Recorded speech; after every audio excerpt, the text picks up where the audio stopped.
먼저 이 방법을 사용하기 위해 필요한 팁은 가우닝 시에 버려지는 끈 고정용 종이인 타이백 카드를 버리지 말고 활용하시는 것입니다.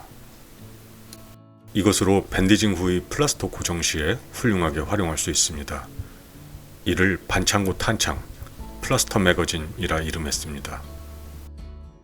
가우닝 후 타이백 카드를 보조자에게 넘기면 이를 반으로 접고 미리 잘라둔 플라스터 세 쪽을 길이 절반만 접착면이 붙도록 일정 간격으로 부착하여 나중에 밴디징 후에 고정용으로 사용하게 됩니다.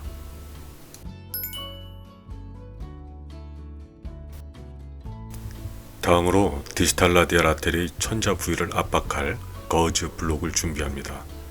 4x4인치 일반 드레싱 거즈를 4장 준비합니다. 이를 일단 3등분하여 포개어 접어줍니다.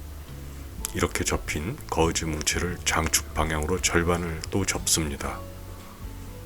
만들어진 두툼한 거즈 블록을 디지털 라디알 아테리 펑처 사이트 위에 덮은 후 가이드 쉬스를 제거하고 압박을 해줍니다. 지금부터는 제가 고안하여 제 모든 DRA 시술 후의 지혈법으로 사용 중인 리즈 밴디징을 설명해 드리겠습니다. 신속히 이루어지고 지혈 효과가 안정적이며 손의 부종이 발생하지 않고 소요 비용이 극히 적다는 장점이 있습니다. 이 방법은 우리 대한심혈관 중재학회에서 발행하는 저널 오브 카디오바스큘라 인터벤션 2023년 7월호의 리뷰 아티클에 잘 나와 있습니다. 본 아티클의 피규어 6에 방법이 그림으로 잘 나와 있으니 참고해 주십시오. 이 방법의 장점 중의 하나인 핸드 스웰링 예방 효과는 밴디징 시행 시 주요 원칙 중의 하나인 조인트 투 조인트 밴디징이 적용된다는 점입니다. 손목만 둘러감는 경우에는 토니켓 이펙트에 의해서 손이 붓는 문제가 발생하는데 리즈 밴디징에서는 세나 머슬들과 하이포세나 머슬들이 모두가 압박되므로 베너스 컨제스천에 의한 핸드 스웰링이 발생하지 않습니다. 억세스 사이트에서 가이드 쉬스를 제거하고 거즈 블록으로 압박 후에는 4인치 일라스틱 밴드로 컴프레션 밴디지를 시행합니다.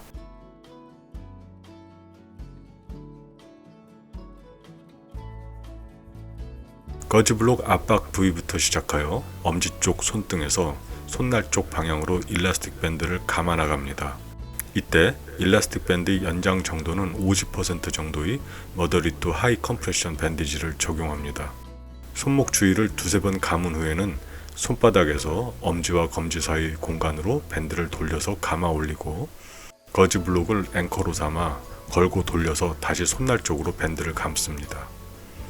이렇게 3회 정도 돌려 감은 후 다시 손목으로 2회 정도 추가로 감아준 후 미리 만들어둔 플라스터 매거진을 사용하여 일라스틱 밴드를 고정해 줍니다.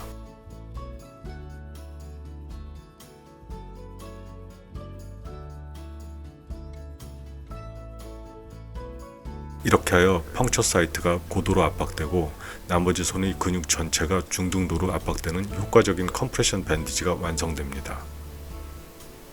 이렇게 3시간 정도 유지 후 풀어주면 7프렌치 가이드 쉬스까지도 별 문제 없이 지혈이 완료됩니다.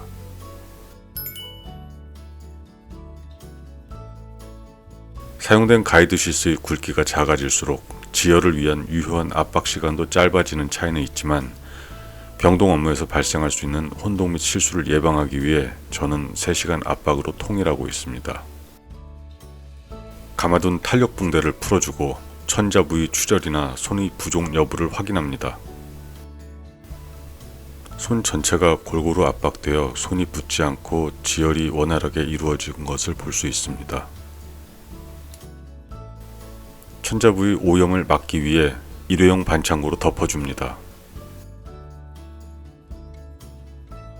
그리고 환부의 추가적인 보호와 가벼운 압박, 환자의 심리적인 편안함을 위해 폐하 하프트 같은 점착성 밴드로 가볍게 감아줍니다.